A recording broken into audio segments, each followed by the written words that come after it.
Good morning. It's Friday, April the 16th, and this is the heart of the matter. I admire people who can correctly identify different kinds of trees. They look at a tree and say, that's an oak tree, or that's a hickory tree, or that's a maple. I'm not very good at that. But if I see a tree that has apples hanging on it, I know that it's an apple tree. If I see a tree that has peaches hanging on it, I know it's a peach tree. And so even though I can't identify the tree, I can recognize the fruit. Do you know that the same thing can be said of people? We may not know what kind of person someone is, but we can see what kind of fruit they bear. It can be hard to look at someone and judge whether they are a good person, a godly person, a moral person or not, but it's pretty easy to see the fruit of their life. Jesus taught us this principle in the Sermon on the Mount.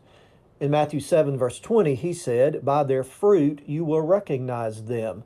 He was talking about people, and he compared judging people to judging trees. He said in the previous verses that every good tree bears good fruit, but a bad tree bears bad fruit. You and I do not have the ability to look into the heart of someone and judge what kind of person they are, but we can look at the end of the branches and see what kind of fruit is hanging there. Inevitably, a good heart will bear good fruit. That's nature. And also, inevitably, a bad heart will bear bad fruit. That's also nature. So it does no real good to ask someone if they are good or bad, moral or immoral, godly or ungodly. We can be fooled by what someone says, but we can't be fooled by the fruit they bear. Every person will either bear good fruit or bad fruit, and the fruit they bear will reveal the person that they are. Jesus also said this, a good tree cannot bear bad fruit, and a bad tree cannot bear good fruit.